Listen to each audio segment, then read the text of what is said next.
Welcome to lecture series on embedded systems. I am Kanakadurga from St. Peter's Engineering College, working as an associate professor in EC department.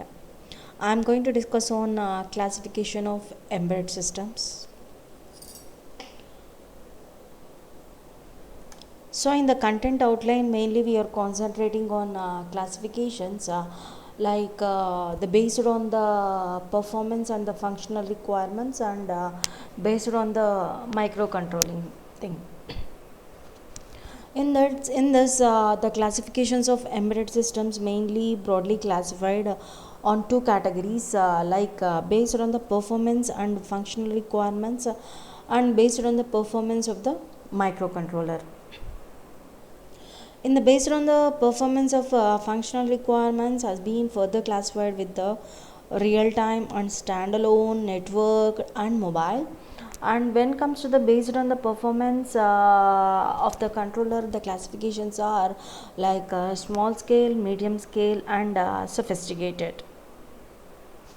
So first we will discuss based on the performance and functional requirements with respect to the real time. So what's a real time system? So a real time system has to complete the task within the specified time period. So already we know that what is an embedded system. The embedded system has to follow a set of rules. It has to perform a specific task by following a set of rules, and it should be it going to be performed within the specified time. They are going to comes under the category of real time systems. It should be a too specific of the time case of the scenario. That type of embedded systems we are going to call it as a real time systems.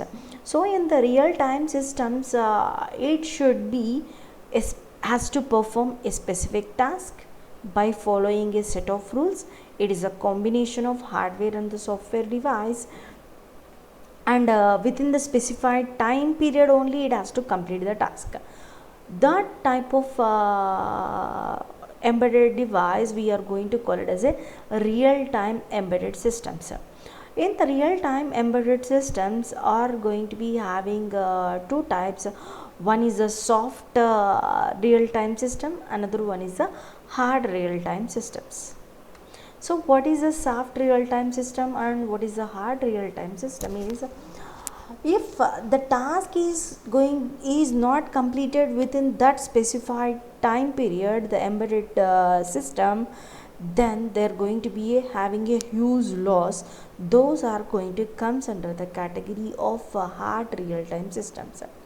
When it comes to the thing of the soft real time system, it has to be complete within the time period, but even though it cannot be able to complete within the specified time period, it does not having the huge loss in that. Those comes under the soft real time system. Suppose when we have a missile, the controlling is done by the uh, controlling unit.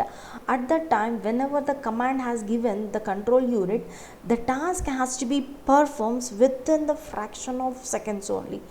Then only it going to be finds disturbs the target. Otherwise there going to be a huge loss. So if you go for aircraft, the aircraft has given the control in order to change the direction. So at the time of instance, it has to change the direction. Otherwise, it going to hit any hill, and the passengers' lives going to be in the risk. So these comes under within the fraction of the second, within the fraction of seconds, it has to perform the, once it has received the command, those type of the thing are comes under the hard real time. Nothing but if it is not performing within the fraction of seconds, they're going to be having a huge loss. If it is not done, huge loss will be there. Those are going to comes under the hard real time systems. When come to the soft real time systems, the best example is the DVD player. We have given a command from the remote in order to play the DVD. Even though it going to take some time in order to play the DVD, loss will not be there. It going to just some delay will be there. After that, it going to play the DVD. There, the life lost is not will not be there. It is not dangerous for any user also. So those types comes under the soft real time system, but the playing of the DVD has to be performed within the specified time only. So in the real time embedded systems it has to perform the specific tasks by step manner, having the hardware and the software of the combination by within the specified time will be called as a real time embedded systems. In the real time embedded systems have the two classifications. One is the hard real time, second one is a soft real time. Hard real time is nothing but if the task is not completed within the specified time period, or else the task whenever the control unit has given that control or the command, it has to take just a fraction of seconds in order to perform the task. Otherwise, there are going to be huge loss for the users. Those comes under the hard real time systems. When comes to the soft real time system, even though it is taking the time once the control unit has given the command in order to perform the operation, even though it is taking some time, there will not be any loss to the user. Those type of real time embedded systems comes under the soft real time systems. Second one, the classification comes under with respect to the standalone embedded system. The standalone embedded systems it going to be perform the operations on their own. It does not require any host system in order to perform the task. So standalone embedded systems does not require a host system like computer or any that other thing. It works by itself. That type of embedded systems we are going to call it as a stand-alone embedded systems. So how it going to consider that it will accept the inputs, and from the input ports either in the format of either analog or digital format, and it processes the signals through the processors, and it converts any type of the signals from the using the data converters, or it going to take it out of the formats of analog to digital depending upon the requirement of the programmed by the embedded systems in the device. So it going to give the resulting data and will be connected through the device, and which the port is going to be compatible with the data. Depending upon that, the data is going to be available either in analog or in the digital format with respect to the port connected. And once either it going to be get the controls from the device, it going to performs that operation depending upon which control the user has been selected or the user has given. So those are going to be called as a stand-alone embedded systems. Nothing we in the stand-alone embedded systems, just we have to remember this embedded systems are going to be work by itself. It does not depends upon any other system. It will accept the inputs from the sensors or from the device itself in the with respect to the ports itself, and it processes the signals, and it going to be either it can calculate their weights, and it converts the data by using the converters depending upon the available data of either analog format or digital format. Examples like MP3 player. Just when we are going to, once we have dumped the songs in the MP3 player, just if you go on switch the button up and down of the arrow marks, it going to play the songs. It is not depending upon any other things. Like if you click on the up arrow mark, it will play for next song. If you are going to click on the behind the arrow mark, it goes for the previous playing of the song.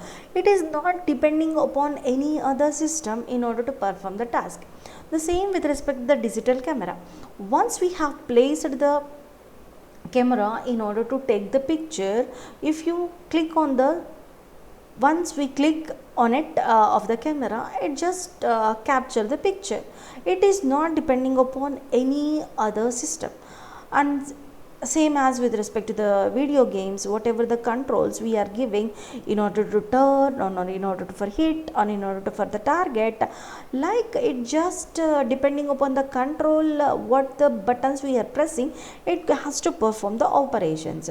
In the microwave ovens also, how much the temperature we have been setting, we have been set by the user, that amount of temperature is going to be maintained in the microwave ovens. Network embedded systems. This type of embedded systems mainly related through the network, nothing but they are going to be connected one with respect to another, either by using LAN or WAN or with respect to the internet. Suppose nowadays the home security purpose we are connecting with respect to the mobile phones has been connected with respect to the smartphones for security purpose levels. Once the door has been opened, we are going to get the SMS alerts. And or with respect to the bank account system, like network banking, once any other user or the user itself is opening that our bank account, we are going to get an SMS such a way that the account has been opened, you are the authorized, you only have opened or not. If you have not opened, just block that transaction or intimate we are going to call to this number, like the scenarios. So mainly with respect to the thing here, one, yeah, I'm operating on the laptop, or whoever is the user, they are operating the bank transactions or the bank account opening on the laptop, but we are getting the SMS to our mobile phones. That has been connected with respect to the wide area network or with the internet. So those type of embedded systems comes under the category of with respect to the network of embedded systems. Next one is mobile embedded systems. In the mobile embedded systems, it is not going to be there in a fixed place. They can be rotated, they can be taken with ourselves. If best example is mobile phone, we can able to carry our mobile phone wherever we are going there. So those type of embedded systems, we are going to call it as a portable or mobile embedded systems. The mobile embedded systems are portable embedded devices like cell phones, mobile phones, digital cameras and MP3 players and personal digital assistances are the best examples for mobile embedded systems. So in this mobile embedded systems, we have to mainly concentrate on the power scenarios and size of the embedded system device. So in this the components should be less in number. When we are using in the designing thing, it has to take out a compact size and it has to use less power. Since we cannot go for taking connection of power for the device, so the utilization of the battery should be a higher requirement over in this mobile embedded systems. So in this, the battery is the concerns is the main scenario, so that the power utilization should be more for this embedded system designing. In that mobile embedded system, for this mainly the thing of the characteristics of the concentration should be more on first one is a power concern and second one is a compact size. So when the size of the embedded device is less, normally the low power utilization will be there. And another one is that the memory utilization also, if you are going to increase the memory utilization, the size of the device is going to be increases. In order to avoid these scenarios, for compact sizes and for higher power utilization, we have to use less number of devices in the mobile embedded systems. With respect to the classifications of the microcontrollers, we have the classification like the small scale embedded system.